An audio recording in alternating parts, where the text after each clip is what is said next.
1858 Victoria మహారాణి ప్రకటన అని చెప్తాం. విక్టోరియా మహారాణి ప్రకటన అని చెప్తారు.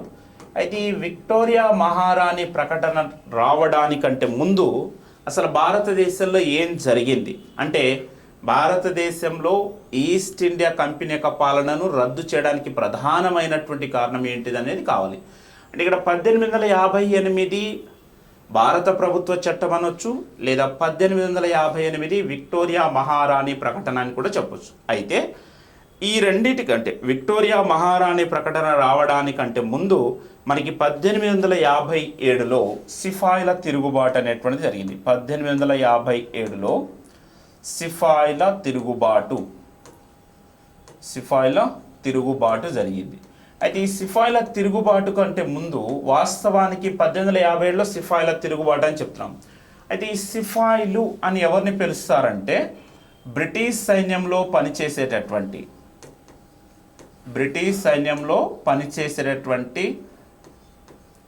పనిచేసే భారత సైనికులనే సిపాయిలు అంటారు. బ్రిటిష్ సైన్యంలో పనిచేసేటటువంటి భారత సైనికులనే మనం ఏమంటారంటే సిపాయిలు అంటాం.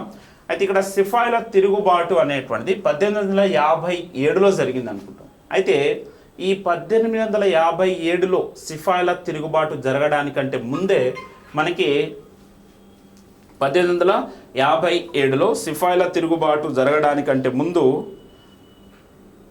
మనకి దీనికంటే ముందు 1806లో తమిళనాడులోని వెల్లూరు అనేటువంటి ప్రాంతంలో బ్రిటిష్ సైన్యానికి వ్యతిరేకంగా పోరాటం జరిగింది. నెక్స్ట్ అదేవిధంగా మనకి 1844లో 34వ రెజిమెంట్ 1844లో 34వ రెజిమెంట్ ఇది ఫిరోజ్పూర్లో ఉంటుంది. ఈ ఫిరోజ్పూర్లో ఉన్నటువంటి రెజిమెంట్ ఫిరోజ్పూర్. అయితే ఈ రెండు కూడా బ్రిటిష్ వారికి వ్యతిరేకంగా లేదా బ్రిటిష్ సైన్యానికి వ్యతిరేకంగా పోరాటం జరిగాయి.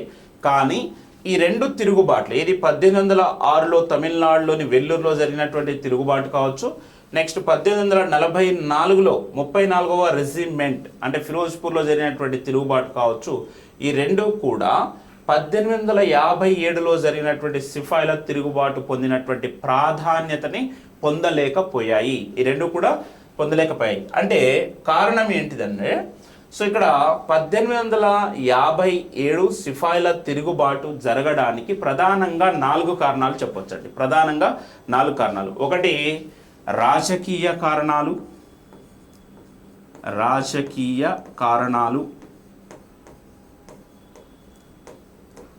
నెక్స్ట్ రెండవది సాంఘిక మత కారణాలు.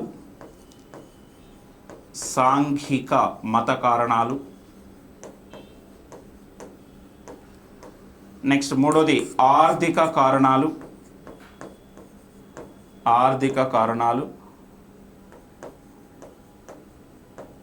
నాలుగవది సైనిక కారణాలు. అంటే 1857లో జరిగినటువంటి సిపాయిల తిరుగుబాటు రావడానికి ప్రధానంగా 4 కారణాలు. అందులో ఒకటి రాజకీయ కారణాలు, సాంఘిక మత కారణాలు, నెక్స్ట్ అదేవిధంగా మనకి దాంతో పాటుగా ఆర్థిక కారణాలు, నెక్స్ట్ సైనిక కారణాలు అని చెప్పొచ్చు. అయితే ఈ విధంగా 1857లో జరిగినటువంటి సిపాయిల తిరుగుబాటుకు సంబంధించిన దాంట్లో మనకి రాజకీయ కారణాలని చెప్తున్నాం. ఇక్కడ రాజకీయ కారణాలకు సంబంధించిన దాంట్లో లార్డ్ వెల్లస్లీ అనేటువంటి వ్యక్తి, సో ఈ లార్డ్ వెల్లస్లీ అనేటువంటి వ్యక్తి సైనిక సహకార పద్ధతి, సైనిక సహకార పద్ధతిని ప్రవేశపెట్టారు. సైనిక సహకార పద్ధతి. ఈ సైనిక సహకార పద్ధతిని ప్రవేశపెట్టి, సో ఇక్కడ భారతదేశానికి సంబంధించిన దాంట్లో అనేక ఒప్పందాల ద్వారా అనేక రాజ్యాలను బ్రిటిష్ సామ్రాజ్యంలో విలీనం చేసుకున్నారు. కాబట్టి ఇక్కడ రాజకీయ కారణాలు అంటే లార్డ్ వెల్లస్లీ ప్రవేశపెట్టినటువంటి సైనిక సహకార పద్ధతి ద్వారా ఇక్కడ ఒక ఒప్పందం ప్రకారం భారతదేశంలో ఉన్నటువంటి అనేక రాజ్యాలను బ్రిటిష్ సామ్రాజ్యంలో విలీనం చేసుకోవడం. నెక్స్ట్ అదేవిధంగా మనకి లార్డ్ డెలౌసీ ప్రవేశపెట్టిన రాజ్య సంక్రమణ సిద్ధాంతం. రాజ్య సంక్రమణ సిద్ధాంతం ఇక్కడ వివిధ స్వదేశీ సంస్థానాలను కంపెనీ రాజ్యంలో అంతర్భాగంగా చేసుకోవడం. కంపెనీ భాగంలో అంతర్భాగం అంటే ఇక్కడ రెండు కారణాలు. సో లార్డ్ వెల్లెస్ ఏమో సైనిక సహకార పద్ధతి ద్వారా భారతదేశంలో ఉన్నటువంటి అనేకమైనటువంటి రాజ్యాలను బ్రిటిష్ రాజ్యంలో అంతర్భాగంగా చేశాడు. రెండోది లార్డ్ డెలౌసీ ప్రవేశపెట్టినటువంటి రాజ్య సంక్రమణ సిద్ధాంతం. సో ఈ రాజ్య సంక్రమణ సిద్ధాంతం ద్వారా అనేకమైనటువంటి స్వదేశీ సంస్థానాలను బ్రిటిష్ రాజ్యంలో అంతర్భాగం చేశారు. ఇక నెక్స్ట్ సాంఘిక మత కారణాలు అని చెప్తున్నాం. ఇక్కడ సాంఘిక మత కారణాలకు సంబంధించినటువంటి దాంట్లో బ్రిటిష్ వారి కాలంలో అనేకమైనటువంటి సామాజిక అరాచకాలు అనేటువంటి జరిగాయి. సామాజిక అరాచకాలు. సో ముఖ్యంగా మత మార్పిడి అనేటువంటి దాన్ని ప్రోత్సహించి సో బలవంతంగా మత మార్పిడిని చేశారు అనేటువంటిది ఒకటి చెప్పొచ్చు. ఈ మత మార్పిడిని ప్రోత్సహించడం ద్వారా భారతదేశంలో ఉన్నటువంటి ముస్లింలు కావచ్చు, హిందువులు కావచ్చు భయాందోళనకు గురయ్యారు. అంటే ఇక్కడ బలంగా మత మార్పిడిని ప్రోత్సహించడం అనేటువంటి చెప్పొచ్చు సాంఘిక మత కారణాలు. ఇక నెక్స్ట్ ఆర్థిక పరమైనటువంటి కారణాలు అని చెప్తున్నాం. నెక్స్ట్ సైనిక కారణాలు. అయితే ఇక్కడ సైనిక కారణాలు అనేటువంటిది మనం ముఖ్యంగా చెప్పొచ్చు. ఇక్కడ సైనిక కారణాలు అంటే ఇక్కడ భారతదేశం నుండి బ్రిటిష్ సైన్యంలో పనిచేస్తున్నటువంటి భారతీయ సైనికుల్ని సిపాయిలు అంటారు.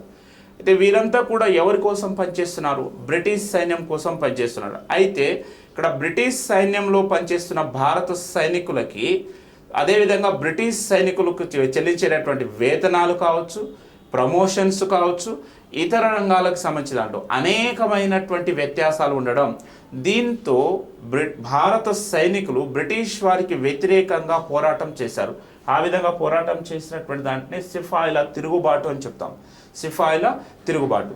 అయితే ఇక్కడ ఈ సిపాయిల తిరుగుబాటు అనేటువంటిది చేసినటువంటి కాలంలో భారతదేశాన్ని పరిపాలిస్తుంది ఎవరు అంటే బ్రిటిష్ ఈస్ట్ ఇండియా కంపెనీ. అయితే ఈ సిపాయిల తిరుగుబాటుని అణిచివేయడంలో ఈస్ట్ ఇండియా కంపెనీ అనేటువంటిది విఫలమైందని భావించి భారతదేశంలో ఉన్నటువంటి బ్రిటిష్ ఈస్ట్ ఇండియా కంపెనీ యొక్క పాలన రద్దు చేసి 1858 నవంబర్ 1వ తేదీన భారతదేశంలో బ్రిటిష్ వారి యొక్క ప్రత్యక్ష పాలన ప్రారంభమవుతుందని బ్రిటిష్ రాణి ఒక ప్రకటన చేశారు. దీనినే విక్టోరియా మహారాణి ప్రకటన అంటారు. అంటే ఇక్కడ సింపుల్గా మనం గుర్తుంచుకోవాలి. గతంలో అడిగిన క్వశ్చన్ ఇదే.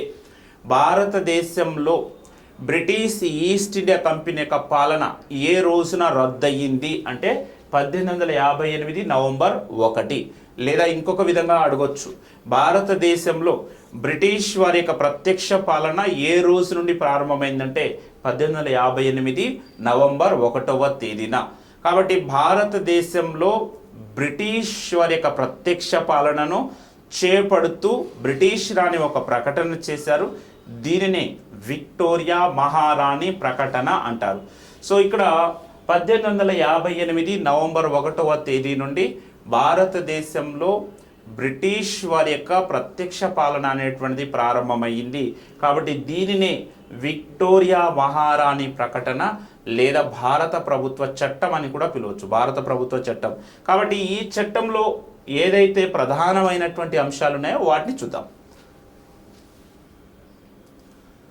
సో దీంట్లో ఫస్ట్ది ఈ చట్టాన్ని అనుసరించి భారతదేశంలో అంటే 1858 భారత ప్రభుత్వ చట్టాన్ని అనుసరించి భారతదేశంలో బ్రిటిష్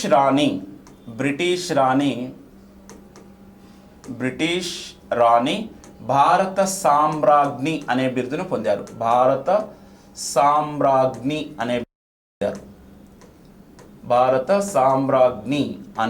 బిరుదును పొందారు. అంటే భారతదేశంలో బ్రిటిష్ ప్రభుత్వం యొక్క ప్రత్యక్ష పాలన ఎప్పుడైతే ప్రారంభించబడిందో ఆ రోజు నుండే భారతదేశంలో బ్రిటిష్ రాణి భారత సామ్రాజ్ఞి అనేటువంటి బిరుదును పొందారు. నెక్స్ట్ ఈ చట్టం ద్వారా 1833లో ప్రవేశపెట్టబడినటువంటి భారత గవర్నర్ జనరల్ పదవితో పాటు నూతనంగా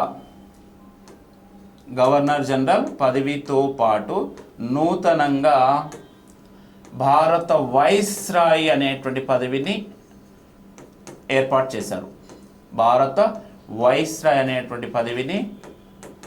చేశారు. అంటే ఇక్కడ వాస్తవానికి 1833 చార్టర్ చట్టాన్ని అనుసరించి తొలిసారిగా బెంగాల్ గవర్నర్ జనరల్ను భారత గవర్నర్ జనరల్గా మార్చారు.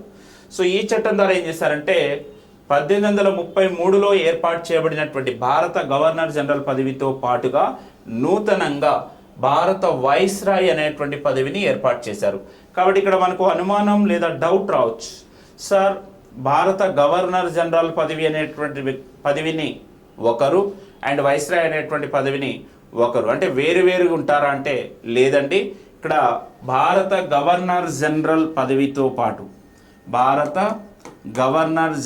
పదవితో పాటుగా వైస్రాయ్ అనేటువంటి పదవిని కూడా ఒక్కరే నిర్వహిస్తారు. అంటే 1858 విక్టోరియా మహారాణి ప్రకటనను అనుసరించి గవర్నర్ జనరల్ పదవితో పాటుగా నూతనంగా వైస్రాయ్ అనేటువంటి పదవిని ఏర్పాటు చేశారు. ఇక్కడ గవర్నర్ జనరల్ పదవితో పాటు వైస్రాయ్ అనేటువంటి పదవిని ఒక్కరే నిర్వహిస్తారు. కానీ హోదారీత్యా ప్రాంతం మారినటువంటి సందర్భంలో అతని యొక్క హోదాలో కూడా మార్పు వస్తుంది. కాబట్టి ఇక్కడ గవర్నర్ జనరల్ అనేటువంటి పదవికి సంబంధించిన దాంట్లో ఇక్కడ బ్రిటిష్ పాలిత రాష్ట్రాలు అంటే భారతదేశంలో ఉన్నటువంటి బ్రిటిష్ పాలిత రాష్ట్రాల్లోనైతే అతన్ని భారత గవర్నర్ జనరల్గా పిలుస్తారు. అదే స్వదేశీ సంస్థానాలలో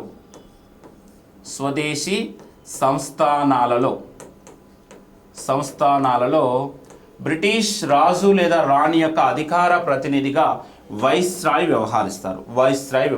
కాబట్టి స్వదేశీ సంస్థానాలలో బ్రిటిష్ రాజు లేదా రాణి యొక్క అధికార ప్రతినిధిగా వైస్రాయ్ ఉంటారు. అదే భారతదేశంలో ఉన్నటువంటి బ్రిటిష్ పాలిత రాష్ట్రాల్లోనైతే గవర్నర్ జనరల్ అని పిలుస్తారు. కాబట్టి భారత గవర్నర్ జనరల్ పదవితో పాటుగా వైస్రాయ్ అనేటువంటి పదవిని ఒక్కరే నిర్వర్తిస్తారు. కాబట్టి ఈ విధంగా బ్రిటిష్ ఈస్ట్ ఇండియా కంపెనీ పాలనా కాలంతో పాటు బ్రిటిష్ ప్రభుత్వ కాలంలో కూడా పనిచేసినటువంటి ఏకైక అత్యున్నత అధికారి ఎవరంటే lord Canning. So British east India company పాలనా కాలంలోను మరియు బ్రిటిష్ ప్రభుత్వ కాలంలోను పనిచేసిన అత్యున్నత అధికారి ఎవరంటే లార్డ్ కానింగ్. కాబట్టి భారతదేశానికి సంబంధించిన దాంట్లో మొట్టమొదటి వైస్రాయ్ ఎవరు అంటే లార్డ్ కానింగ్. సో ఇక్కడ దీనికి సంబంధించి మరి అదేవిధంగా ఈ చట్టంలో జరిగినటువంటి ప్రధానమైనటువంటి మార్పులలో ఇది మొదటిదని చెప్పాం. ఏంటిది? భారత గవర్నర్ జనరల్ పదవితో పాటు నూతనంగా వైస్రాయ్ అనేటువంటి పదవిని ఏర్పాటు చేశారు. సో భారతదేశానికి సంబంధించి మొట్టమొదటి వైస్రాయ్ ఎవరు అంటే లార్డ్ కానింగ్ అని చెప్పాం. ఇక నెక్స్ట్ రెండోది ఏంటంటే ఇక్కడ మనకి 1784 సో పిట్స్ ఇండియా చట్టాన్ని అనుసరించి సో ఇక్కడ బ్రిటిష్ ఈస్ట్ ఇండియా కంపెనీ యొక్క పాలన బ్రిటిష్ ఈస్ట్ ఇండియా కంపెనీలో తొలిసారిగా ద్వంద్వ పాలనను ప్రవేశపెట్టారు. అయితే 1784లో ప్రవేశపెట్టబడినటువంటి ద్వంద్వ పాలనను 1858లో రద్దు చేసి వాటి స్థానంలో బ్రిటన్ పార్లమెంటుకు సంబంధించినటువంటి ఒక వ్యక్తిని బ్రిటన్ పార్లమెంట్లో సభ్యుడిగా ఉన్నటువంటి ఒక వ్యక్తిని భారత రాజ్య కార్యదర్శిగా నియమించారు. భారత రాజ్య కార్యదర్శి అనేటువంటి నూతన పదవిని ఏర్పాటు చేశారు. అంటే సింపుల్గా గుర్తుంచుకోండి, 1784లో బ్రిటిష్ ఈస్ట్ ఇండియా కంపెనీ పాలనా కాలంలో ప్రవేశపెట్టబడినటువంటి ద్వంద్వ పాలనను రద్దు చేసి నూతనంగా భారతదేశంలో భారత రాజ్య కార్యదర్శి అనేటువంటి పదవిని ఏర్పాటు చేశారు. అయితే ఈ భారత రాజ్య కార్యదర్శి అనేటువంటి వ్యక్తి మనకి బ్రిటన్ పార్లమెంట్లో సభ్యుడిగా ఉంటాడు. అదేవిధంగా ఇతను బ్రిటన్ క్యాబినెట్లో అంతర్భాగంగా ఉంటారు. బ్రిటన్ క్యాబినెట్లో అంతర్భాగం అంటే ఎవరైతే భారత రాజ్య కార్యదర్శిగా నియమించబడతారో అతను బ్రిటన్ క్యాబినెట్లో సభ్యుడుగా ఉంటారని అర్థం. బ్రిటన్ క్యాబినెట్లో సభ్యుడిగా ఉంటాడు. మరి ఈ భారత రాజ్య కార్యదర్శి యొక్క ప్రధానమైనటువంటి విధి ఏంటి అంటే భారతదేశ పరిపాలనకు సంబంధించినటువంటి అంశాలను బ్రిటన్ పార్లమెంట్లో ప్రవేశపెట్టి అవి చట్టాలుగా మారే విధంగా చూడవలసినటువంటి బాధ్యత భారత రాజ్య కార్యదర్శికి కల్పించింది. కాబట్టి ఈ చట్టాన్ని అనుసరించి భారతదేశంలో నూతనంగా భారత రాజ్య కార్యదర్శి అనేటువంటి పదవిని ఏర్పాటు చేశారు. సో ఇతను బ్రిటన్ పార్లమెంట్లో అంతర్భాగంగా లేదా సభ్యుడిగా వ్యవహరిస్తారు. అండ్ ఇతను బ్రిటన్ క్యాబినెట్లో ఒక సభ్యుడిగా ఉంటాడు. సో మరి ఈ విధంగా భారత రాజ్య కార్యదర్శి యొక్క ప్రధానమైనటువంటి విధి ఏంటంటే భారతదేశానికి సంబంధించిన పరిపాలన పరమైనటువంటి అంశాలను బ్రిటన్ పార్లమెంట్లో ప్రవేశపెట్టి అవి శాసనాలుగా మారే విధంగా చూడవలసినటువంటి బాధ్యత భారత రాజ్య కార్యదర్శికి కల్పించింది. నెక్స్ట్ అదేవిధంగా ఈ భారత రాజ్య కార్యదర్శికి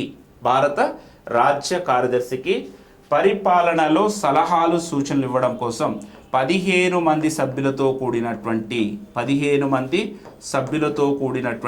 ఒక అడ్వైజరీ బోర్డు అంటే సలహా మండలిని ఏర్పాటు చేశారు. అంటే ఇతను వాస్తవానికి భారత రాజ్య కార్యదర్శి అనేటువంటి వ్యక్తి భారతదేశంలో ఉండడండి. ఇతను బ్రిటన్ పార్లమెంట్లో సభ్యుడిగా ఉంటూ క్యాబినెట్ హోదాను కలిగి ఉంటారు. కాబట్టి ఇతను ఉండేది ఎక్కడంటే బ్రిటన్లో ఉంటాడు. కాబట్టి ఇతనికి పరిపాలన పరమైనటువంటి అంశాలలో సలహాలు సూచనలు ఇవ్వడం కోసం 15 మంది సభ్యులతో కూడినటువంటి ఒక అడ్వైజరీ బోర్డు లేదా సలహా మండలిని ఏర్పాటు చేశారు. నెక్స్ట్ అదేవిధంగా మనకి మరి భారతదేశానికి సంబంధించి మొట్టమొదటి భారత రాజ్య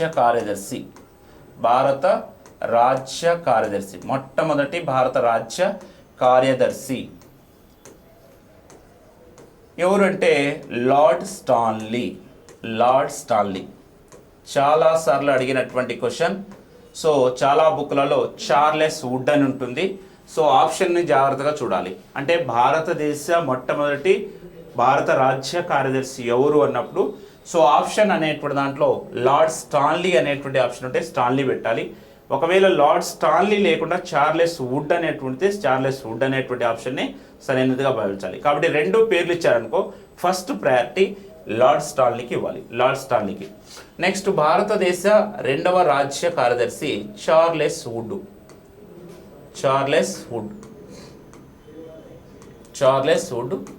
ఇక చివరి రాజ్య కార్యదర్శి భారతదేశానికి సంబంధించి చివరి రాజ్య కార్యదర్శి ఎర్లీ లీస్టోవెల్ భారతదేశానికి సంబంధించి చివరి రాజ్య కార్యదర్శి ఎర్లీ లీస్టోవెల్. అయితే ఇక్కడ మనకి వాస్తవానికి భారతదేశానికి సంబంధించినటువంటి దాంట్లో మనం ఇంతకుముందే మాట్లాడాం. భారత గవర్నర్ జనరల్ పదవితో పాటుగా వైస్రాయ్ అనేటువంటి పదవిని ఒకరే నిర్వర్తిస్తారు. ఆ విధంగా భారతదేశానికి సంబంధించి మొట్టమొదటి వైస్రాయ్ లార్డ్ కానింగ్ అని చెప్పాం. అయితే ఇక్కడ దీంట్లో మనకి నెక్స్ట్ ఈ చట్టాన్ని అనుసరించి భారతదేశంలో లేదా భారతదేశ పాలన వ్యవస్థలో క్రమానుగత శ్రేణిలో ఈ చట్టాన్ని అనుసరించి భారతదేశ పాలన వ్యవస్థలో క్రమానుగత శ్రేణిలో కేంద్రీకృత పాలనను ప్రవేశపెట్టడం జరిగింది. ఈ చట్టాన్ని అనుసరించి భారతదేశ పాలన వ్యవస్థలో కేంద్రీకృత పాలనను ప్రవేశపెట్టడం జరిగింది. అదేవిధంగా ఈ చట్టం ద్వారా భారతదేశంలో క్రమానుగత శ్రేణిలో కేంద్రీకృత పాలనను ప్రవేశపెట్టడం ద్వారా ఈ చట్టాన్ని భారతదేశానికి సంబంధించి good governance in Indian act, good governance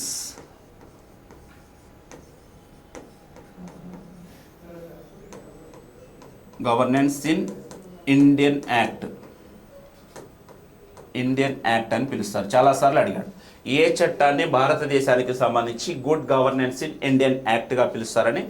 so 1858 భారత ప్రభుత్వ చట్టాన్ని సో ఇక్కడ good governance in Indian act అని పిలుస్తారని చెప్పొచ్చు. ఎందుకంటే భారతదేశ పరిపాలన వ్యవస్థలో క్రమానుగత శ్రేణిలో కేంద్రీకృత పాలనను ప్రవేశపెట్టడం జరిగింది. ఈ విధంగా కేంద్రీకృత పాలనను ప్రవేశపెట్టడం ద్వారా ఈ చట్టాన్ని good governance in Indian act అని పిలుస్తారు. Good governance in Indian act అని పిలుస్తారు. నెక్స్ట్, ఈ చట్టాన్ని భారత ప్రజల యొక్క స్వేచ్ఛా స్వాతంత్ర్యాలకి, ఈ చట్టాన్ని భారత ప్రజల యొక్క స్వేచ్ఛా స్వాతంత్ర్యాలకి మాగ్నా కార్టా వంటిదిగా పేర్కొంటారు. మాగ్నా కార్టా వంటిదిగా పేర్కొంటారు. అంటే ఇక్కడ భారతదేశంలో ఉన్నటువంటి ప్రజలకు ఒక సంపూర్ణమైనటువంటి పరిపాలన అందించడం కోసం లేదా క్రమానుగత శ్రేణిలో కేంద్రీకృతమైనటువంటి ఒక వ్యవస్థను తీసుకురావడం వలన భారత ప్రజల యొక్క స్వేచ్ఛా స్వాతంత్ర్యాలకి ఈ చట్టాన్ని మాగ్నా కార్టా వంటిదిగా పేర్కొంటారు. అయితే ఇక్కడ భారతదేశంలో పరిపాలనా వ్యవస్థకు సంబంధించిన దాంట్లో క్రమానుగత శ్రేణిలో కేంద్రీకృత పాలన అని చెప్పాము. అంటే ఒక ఆర్డర్ సిస్టమ్, క్రమానుగత శ్రేణి అంటున్నాం. క్రమానుగత శ్రేణికి సంబంధించిన దాంట్లో మనకి క్రమానుగత శ్రేణి అంటున్నాం. సో క్రమానుగత శ్రేణి అంటే ఆర్డర్ సిస్టమ్, పరిపాలనకు సంబంధించిన దాంట్లో ఒక ఆర్డర్ సిస్టమ్. ఫస్ట్ బ్రిటిష్ రాణి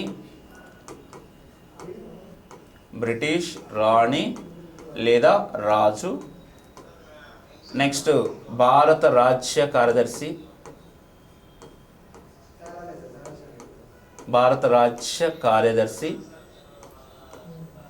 నెక్స్ట్ భారత గవర్నర్ జనరల్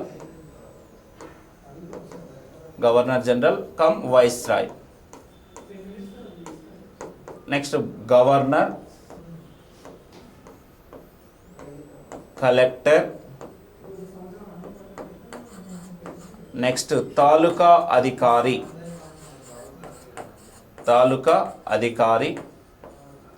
గ్రామ అధికారి.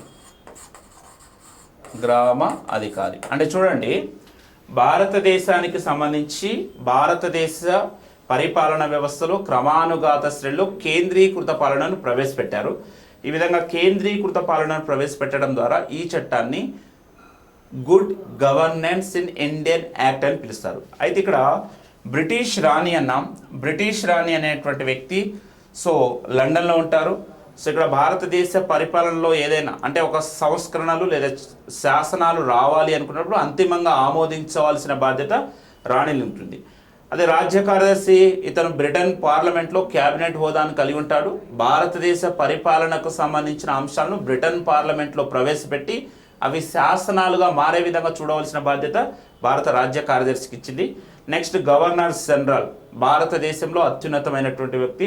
నెక్స్ట్ గవర్నర్ రాష్ట్ర స్థాయిలో, కలెక్టర్ జిల్లా స్థాయిలో, అండ్ మండల స్థాయిలో లేదా తాలూకా అధికారి తాలూకా స్థాయిలో, నెక్స్ట్ గ్రామాధికారి గ్రామ స్థాయిలో. అంటే ఒక పరిపాలన వ్యవస్థలో ఒక ఆర్డర్ సిస్టమ్ని తీసుకొచ్చింది మనకి 1858 భారత ప్రభుత్వ చట్టం. 1858 భారత ప్రభుత్వ చట్టం.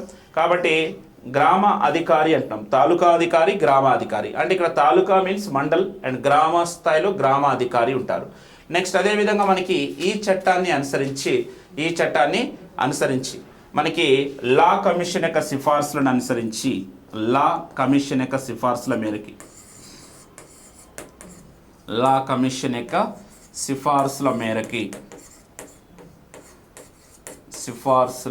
మేరకి అంటే లా కమిషన్ ఎప్పుడు ఏర్పాటు చేశాం, మనం ఆల్రెడీ చూసాం 1833 భారత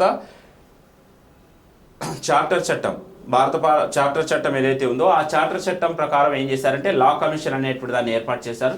ఇక్కడ లా కమిషన్ యొక్క సిఫార్సులను అనుసరించి 1859లో మనకి ఇక్కడ civil procedure code CPC civil procedure code అనేటువంటి దాన్ని, 1860లో ఐపిసి ఇండియన్ పినాల్ కోడ్ అనేటువంటి దాన్ని, 1861లో సిఆర్పిసి క్రిమినల్ ప్రొసీజర్ కోడ్, అంటే ఇక్కడ శిక్షా స్మృతి చట్టాలు అంటాం వీటిని. శిక్షా స్మృతి చట్టాలు అంటే లా కమిషన్ చేసినటువంటి సిఫార్సులను అనుసరించి 1859లో సిపిసి సివిల్ ప్రొసీజర్ కోడ్ అనేటువంటి దాన్ని, 1860లో ఐపిసి ఇండియన్ పినాల్ కోడ్ అనేటువంటి దాన్ని, నెక్స్ట్ 1861లో సిఆర్పిసి క్రిమినల్ ప్రొసీజర్ కోడ్ అనేటువంటి దాన్ని రూపొందించారు. అంటే వీటినే భారతదేశంలో శిక్షా స్మృతి చట్టాలు అని పిలుస్తారు. శిక్షా స్మృతి చట్టాలు అని పిలుస్తాం. నెక్స్ట్ 1859లో లార్డ్ కానింగ్ పోర్ట్ఫోలియో విధానాన్ని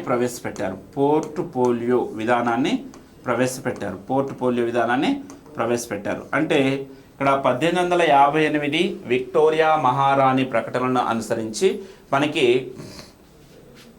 1859లో లార్డ్ కానింగ్ పోర్ట్ఫోలియో విధానాన్ని ప్రవేశపెట్టారు. సో ఇక్కడ పోర్ట్ఫోలియో అనగా మంత్రులకి శాఖలను కేటాయించడాన్నే పోర్ట్ఫోలియో అంటాం. మంత్రులకి శాఖలను కేటాయించడాన్నే పోర్ట్ఫోలియో అంటాం. నెక్స్ట్ భారతదేశంలో ఆంగ్ల విద్యా విధానానికి మాగ్నా కార్టా వంటిదిగా, భారతదేశంలో ఆంగ్ల విద్యా విధానానికి